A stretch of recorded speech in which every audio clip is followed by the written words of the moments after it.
করে নিব। টোস্ট করার পরে এর মধ্যে আমরা দুইটা জিনিস ইউজ করতে পারবো।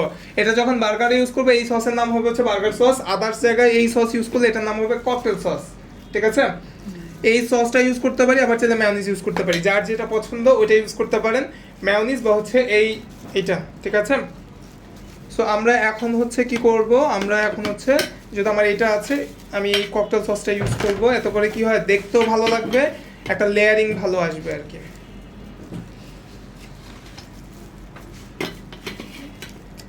আমার সাইডগুলো কেটে নেব না, সাইজ পরে। এরপরে আমরা এখানে কি গ্রিল করা চিকেন কিমা করে নিয়েছি না, এর সাথে দিব হচ্ছে মায়োনিজ। মায়োনিজ দিয়ে একটা চামচ দেন, মায়োনিজ দিয়ে আমরা হচ্ছে মাখাই নিব। এই যে মায়োনিজ দিয়ে মাখাবো সেটাকে বলা হয় হচ্ছে আপনার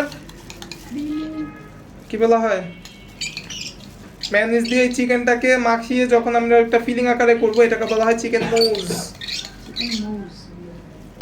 চিকেন মুজ।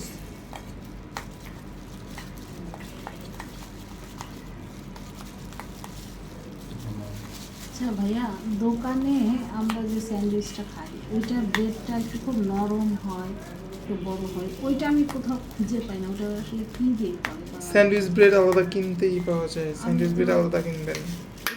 ওইটা দোকানে খুঁজ করলে পাইলাম না। এখন আমরা এর মধ্যে দিব হচ্ছে চিকেন মুজ। চিকেন বার্গার মানে চিকেন স্যান্ডউইচ করবো তো, সো এইটাই অ্যাকচুয়াল দিতে হয় চিকেন স্যান্ডউইচের ক্ষেত্রে। আর হচ্ছে এখন বর্তমানে আবার কি করা হয়, এটার সাথে আপনার গাজর শসা এগুলো কুচি করে নিয়ে ভালো করে হচ্ছে চিপে পানি ফেলে দিয়ে ওটাও সাথে ইউজ করে কোয়ান্টিটি বাড়ানোর জন্য, ঠিক আছে? কিন্তু চিকেন স্যান্ডউইচের মধ্যে অ্যাকচুয়ালি এটা ইউজ করতে হয়। ওইটা ডিপ ফ্রিজ ওপেন করলে ডিপ ফ্রিজের মধ্যে আপনার হচ্ছে স্লাইস করা চিজ পাবেন, আমাকে একটু দিয়ে। ওই ডিপ ফ্রিজ খুলতে গেলে কিন্তু আপনার হচ্ছে ওকে।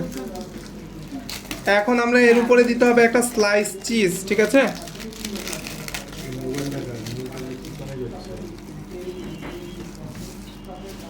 স্লাইস চিজ দিয়ে এটা এইভাবেই আমরা হচ্ছে কি ক্লোজ করে দিব, ঠিক আছে?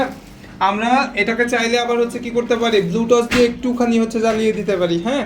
তবে স্লাইস চিজ কিন্তু এমনি খাওয়া যায়, এটা স্যান্ডউইচের সাথে এমনি খাওয়া যায়, এটা হচ্ছে কোনো কিছু উইদাউট গ্রিল টিল বা কোনো কিছু ছাড়াই খাওয়া যায়। বান করব কিভাবে বলে? কোনটা? মানে হালকা একটু দিব কি? ব্লুটুথ দিয়ে, ব্লুটুথ হচ্ছে ওই যে একটা ফায়ার গানের মতো থাকে না, সেটা দিয়ে যা হচ্ছে একটু করলে উপরটাকে একটু মেল্ট হয়ে যাবে, এই আর কি। এটা মেল্ট ছাড়া ভালো লাগবে খেতে? এরকম শক্ত লাগবে কেন না? লাগবে না। এখন আমরা হচ্ছে সাইড কাটিং করব।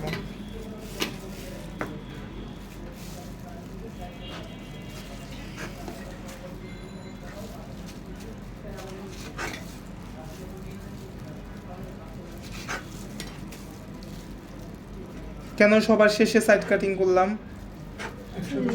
শেপটা ভালো আছে, যাতে হচ্ছে সাইড দিয়ে কোনো কিছু বের হয়ে গেলে ওগুলো যত না কেটে, হ্যাঁ স্যান্ডউইচ কাটতে হয় শার্প নাইফ দিয়ে। স্যান্ডউইচ হচ্ছে এই যে এরকম, ঠিক আছে? ওই ব্রেড নাইফ দিয়ে কাটা যাবে? কাটা যাবে, তবে হচ্ছে আপনার শার্প হতে হবে, বেশি ইয়ে হইলে তখন কিন্তু আপনার নষ্ট হয়ে যাবে, হ্যাঁ।